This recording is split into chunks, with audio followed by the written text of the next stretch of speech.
हम जानेंगे नारी शक्ति की कहानी में रानी वेलु नाचियार अंग्रेजों के खिलाफ लड़ने वाली वो पहली स्वतंत्रता सेनानी थी। भारत के भूमि पर अनेक वीरांगनाओं ने जन्म लिया और इसकी रक्षा के लिए हंसते हंसते अपने प्राणों की आहुति दे दी। रानी नाचियार ऐसी ही एक वीरांगना रानी थी जिनके बारे में आज हम जानेंगे। तो चलिए शुरू करते हैं। भारत को अंग्रेजी हुकूमत से आज़ाद कराने के लिए अनगिनत लोगों ने अपना बलिदान दिया था। ऐतिहासिक रूप से 1857 की क्रांति को पहला स्वतंत्रता संग्राम माना गया, मगर बहुत कम लोग जानते हैं कि देश के अलग अलग हिस्सों में पहले भी अंग्रेजी हुकूमत के खिलाफ बगावत का झंडा बुलंद किया जा चुका था। तमिलनाडु का शिवगंगई क्षेत्र भी एक ऐसा ही इलाका था जहाँ की रानी वेलु नाचियार ने अंग्रेजों के घमंड को चूर चूर कर दिया था। रानी वेलु नाचियार ने न सिर्फ अंग्रेजों के खिलाफ लड़ाई की बल्कि उन्होंने हराया भी। ये काम उन्होंने रानी लक्ष्मीबाई से भी पहले किया था। आज हम आपको इसी वीरांगना की कहानी बताते। वेलु के माता पिता रामनाड या रामनाथपुरम राज्य के शासक थे। सन 1730 में जन्मी अपनी इस इकलौती संतान को उन्होंने घुड़सवारी, तीरंदाजी और मार्शल आर्ट जैसे वलारी और सिलंब की ट्रेनिंग दी। वो अंग्रेजी, फारसी और उर्दू समेत कई भाषाओं पर पकड़ रखती थी। 16 साल की उम्र में वेलु की शादी शिवगंगा के राजकुमार से हुई। इस जोड़े ने 1750 से 1772 यानी 2 दशकों से अधिक समय तक शिवगंगा पर राज्य किया। पति की हत्या और हैदर अली से मुलाकात। सन 1772 वो साल था जब आरकाट के नवाब ने अंग्रेजों के साथ मिलकर शिवगंगा पर हमला किया और वेलु नाचियार के पति की कलियार कोइल युद्ध में हत्या कर दी। हमले के समय रानी वेलु और उनकी बेटी पास के मंदिर में थी, इसलिए बच गई। थेवर के साथ लड़ने वाले वफादार मारुथु भाइयों वेलई और चित्रा ने वहां से उन्हें निकाला और सुरक्षित जगह ले गए। वेलु को अपने पति की लाश भी नहीं मिल सकी। 18वीं और 19वीं सदी के सैन्य इतिहास के विशेषज्ञ सुबेद लिखते हैं कि रानी की सुरक्षित वापसी सुनिश्चित करने के लिए उनकी भरोसेमंद आरक्षक उडियाल और दूसरी महिला सेनानी पीछे रह गई थीं। नवाब के आदमियों ने उडियाल को पकड़ लिया था। अपने ऊपर जुल्म के बावजूद उन्होंने रानी का ठिकाना नहीं बताया तो उनका सिर काट दिया गया। जंगलों और गांव-गांव में बेबस होकर घूमती रानी वेलु ने महसूस किया कि उन्हें शिवगंगा को अंग्रेजों से वापस लेने के लिए साथ देने वालों और मदद करने वालों की ज़रूरत है। मरुथु भाइयों ने वफादारों का एक लश्कर तैयार करना शुरू कर दिया था, लेकिन यह अंग्रेजों के मुकाबले के लिए काफ़ी नहीं था। मैसूर के सुल्तान हैदर अली का ना तो अंग्रेजों से अच्छा संबंध था और न ही आरकाट के नवाब से, इसलिए रानी वेलु ने उनकी मदद लेने का फैसला किया और मैसूर का खतरनाक सफ़र तय किया। वेलु नाचियार की हैदर अली से मुलाकात शिवगंगा से लगभग 100 मीटर दूर डिंडुगुल में हुई। उन्होंने हैदर अली से उर्दू भाषा में बात की और उन्हें अपनी हिम्मत और दृढ़ता से भी बहुत प्रभावित किया।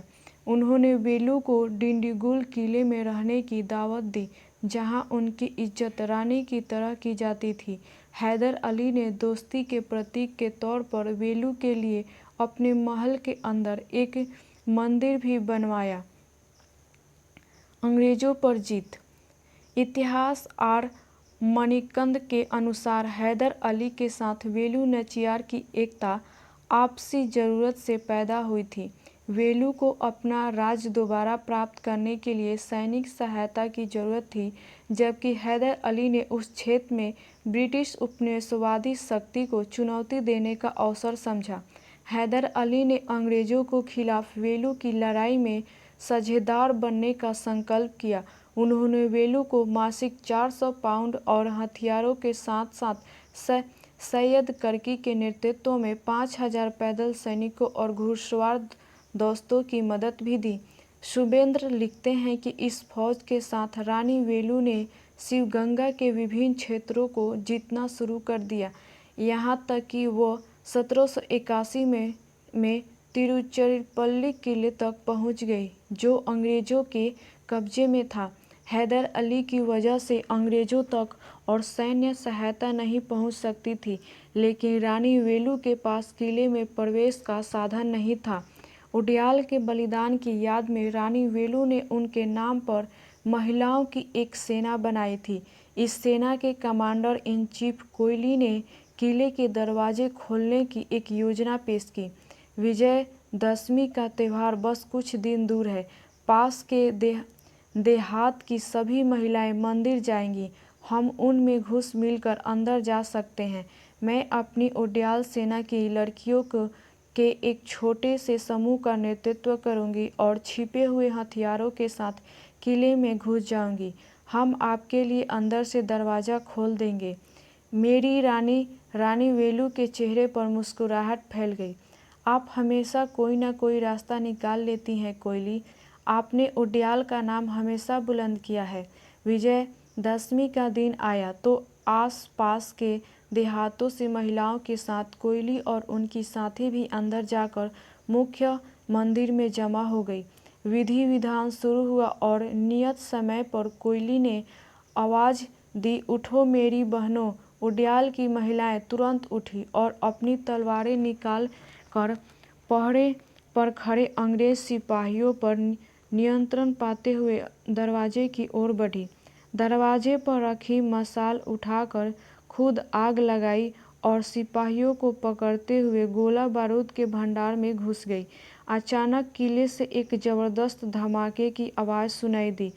कुछ ही मिनटों में किले के दरवाजे खुल गए और 2 उडयाल महिलाएं घोड़े पर सवार होकर वहां पहुंच गई जहां रानी वेलू की सेना छिपी हुई थी।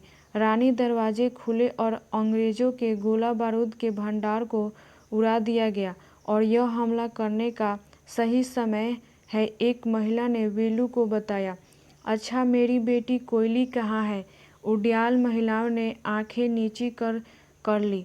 हमारी कमांडर ने अंग्रेज़ों के गोला बारूद को बरामद करने के लिए खुद को कुर्बान कर दिया। यह खबर सुनकर रानी वेलू अपने घोड़े पर बैठी रह गई, मगर फिर सैयद करके उन्होंने उनसे कहा, हम उनकी कुर्बानी को बर्बाद नहीं जाने दे सकते। अब हमला करने का वक्त है। हम आपके हुक्म के इंतजार में हैं। रानी वेलू ने हिम्मत जुटाई और हमले का आदेश दे दिया। किले के अंदर कर्नल विलियम्स पार्टन के नेतृत्व में ब्रिटिश सेना के पास रसद और गोला बारूद की कमी हो चुकी थी। लेखक सुरेश कुमार लिखते हैं कि अगस्त 1781 में वेलू नाचियार और हैदर अली की संयुक्त सेना ने अंततः किले की रक्षा को ध्वस्त किया और उस पर कब्जा कर लिया। इस तरह आज़ादी की पहली लड़ाई से 77 साल पहले वेलू नाचियार ब्रिटिश औपनिवेशिक शक्ति के खिलाफ जंग जीतने वाली भारत की पहली रानी बन गई। उन्होंने अपनी बेटी के वेलाची को राज सौंपने से पहले अगले 10 वर्षों तक शिवगंगा पर शासन किया। इतिहासकार आर मणिकंदन का कहना है कि वेलू नाचियार एक ऐसी योग्य सैन्य नेतृत्वकर्ता थी जो अपने दुश्मनों की कमजोरियों से फायदा उठाने में माहिर थी। क्षेत्र में ब्रिटिश औपनिवेशिक शक्ति को चुनौती देने के लिए हैदर अली और टीपू सुल्तान के साथ उनकी एकजुटता उनकी रणनीति का एक उदाहरण है। एक जबरदस्त योद्धा के तौर पर अपनी शोहरत के बावजूद वेलू नाचियार अपनी प्रजा के लिए हमदर्दी रखती थी। इतिहासकार वी पद्मावती के अनुसार वह एक न्यायप्रिय और हमदर्द शासक थी जो अपने लोगों से प्यार करती थी। उनकी हमदर्दी की एक मिसाल उन दलितों को शरण देने के फैसले में नजर आती है जिन्हें शासक वर्ग के लोगों ने सताया था। आर अमिकंद के अनुसार वह एक स्वाभाविक नायक थी। युद्ध के बाद क्या हुआ, आइए जानते हैं। विजय के बाद वेलू नाचियार ने एक दशक तक शासन किया।